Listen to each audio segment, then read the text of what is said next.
Hi everyone, welcome back to my YouTube channel. It's been a minute, right? My name is Perseverance Maremeni, also known as Madam Speaker, also known as the CEO of Self Love. If you're joining in for the first time, you are definitely welcome, guys. I cannot believe the love that you guys showed me on the first annual Women's Conference. We definitely made history.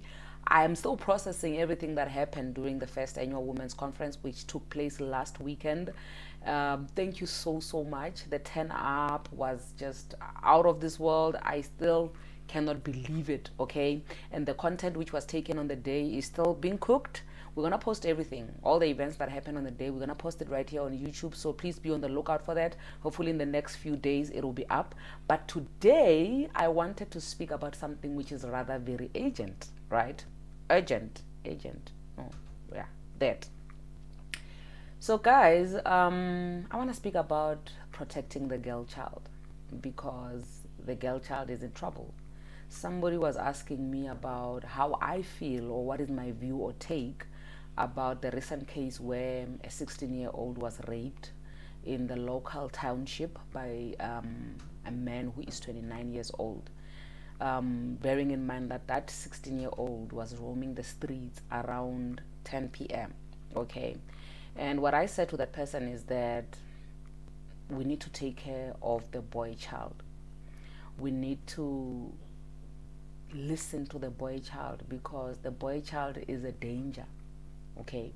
So much that we think that when we say girl child, come back home on time, dress well, don't speak to boys, run away, we are protecting the girl child, and we are not.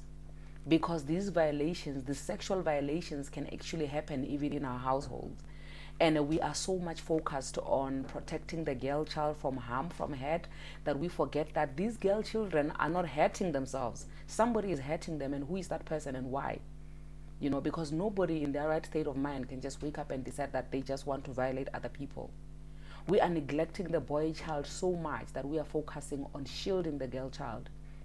Literally what we are doing is that we are shielding the girl child with this armor, with these bulletproofs, and we are letting the gun, which is the boy child, to be on the loose. We are letting this bulldog, which is the boy child, to be on the loose, because as long as the girl child is protected, as long as she's wearing an armor, as long as she's wearing a bulletproof vest, then she will not be harmed. And I feel like we're doing it so wrong, and we've been doing it so wrong for the longest time, and it is time for us to change that. Because this is one of the things that I always had a problem with, even in the church, to say, when you say that the girl child must dress appropriately, wear a very long skirt which is sweeping the floor, simply because they must not tempt the boy child, meaning that the boy child is not being taught self-control. The boy child is not being taught how to actually control themselves and their emotions and just be this human being. We are saying to the boy child, it's okay for you to be an animal.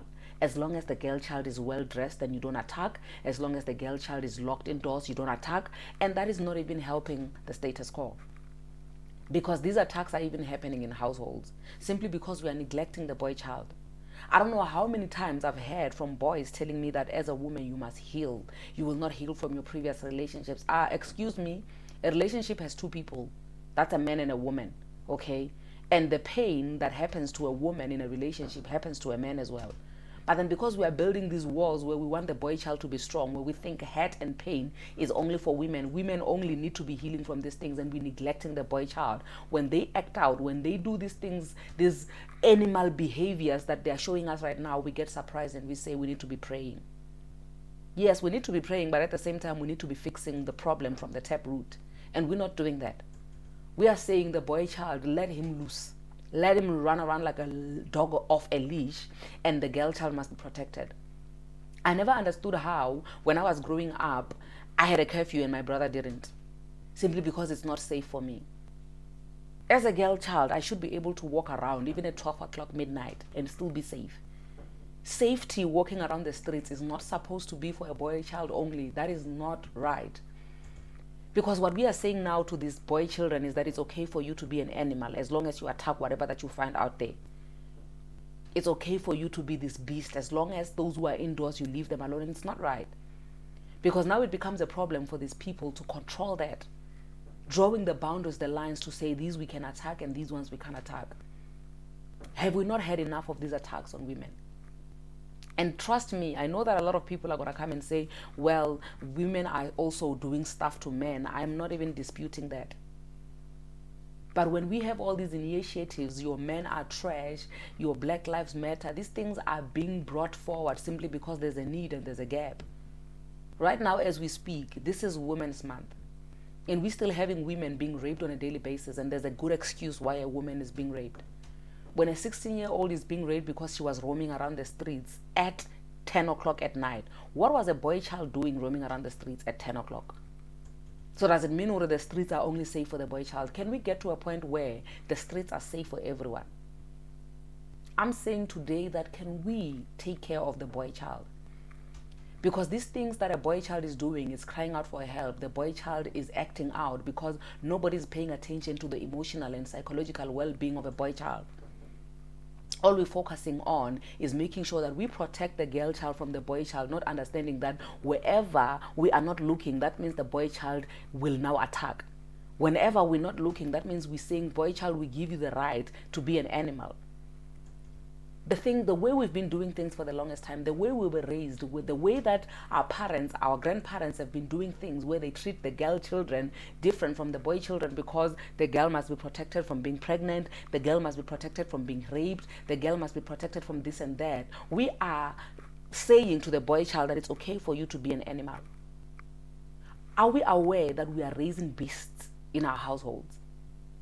This Women's Month, and as much as we are taking care of women, we are saying, women, let's come together, let's be strong, let's be each other's support system, let us heal, let us love each other. At the same time, what are we doing with the boy child? Because we are neglecting the boy child, and we are saying, it's okay for you to be a beast, it's okay for you to be an animal. I'm worried about the boy child. Because from generation to generation, we're going to find attacks from girl to girl children simply because nothing has been done to the boy child. The boy child has been left off a leash and to say, listen, you will take care of yourself. You are fine. You're a boy. You can never get hurt. You don't need healing. Your psychological, everything of yours is just perfect. Psychologically, your things are in order. It's only the girl child that we need to be handling. It's only the girl child that we need to be taking care of. What are we saying? The next thing we want to accuse the devil to say, hey, you know what? The devil we are under attack. Yes, we are under attack, but now are we dealing with the problem from the taproot, or we just want to blame everything on the devil because we don't want to take accountability of our contribution to the boy child being the beast that he is? I would like to say, let's take an initiative to say, help a boy child heal. Help a boy child deal with childhood traumas. Help a boy child deal with being neglected. Help a boy child come out of whatever deep hole that they are in. If we have more healed boy children, then it means that the environment that we're living in will be safe, not only for the boy children, but also for the girls as well. A girl should be able to freely walk around in the streets without looking behind her to see who is following her. And the reason why the girl child has to look is because she has been taught that a boy child is not safe. And the reason why a boy child is not safe is because a boy child is being neglected. A boy child is not healing from anything. A boy child is not dealing with anything. A boy child is not attending therapy. A boy child is not crying. And all of that needs to come to an end. All of that needs to stop. Because if we want to make and create a safe environment, a safe space for a girl child, we deal with the boy child. We deal with the reason why a boy child is not so safe for a girl child. And that is all that I have to say for today.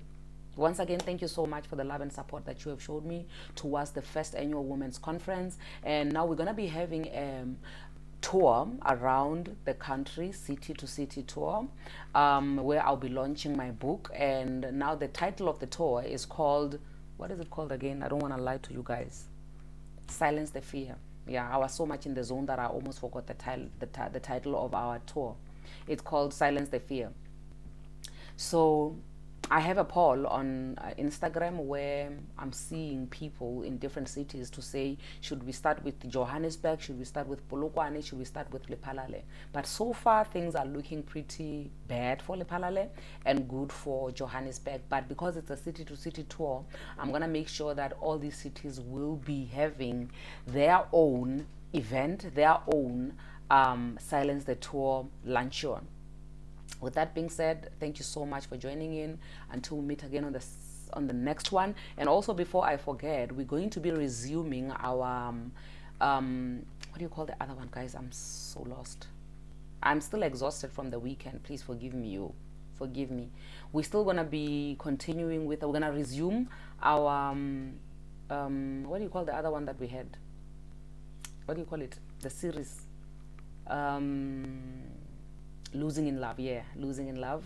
We're going to be continuing with Losing in Love where we left off, because I was so busy preparing for the first annual Women's Conference. First annual, look out for the next one, and the one after that, and the one after that. So because I was so busy, that had to be on hold, but we're going to resume. It's going to be available as it is stated and promised. Yeah, but on top of that, we're still going to be having other events here and there, and we're just going to keep pushing. We're going to keep healing the world, one seminar at a time, one video at a time, one live at a time. We are just going to heal this nation. With that being said, thank you so much for joining in. Until we meet again on the next one.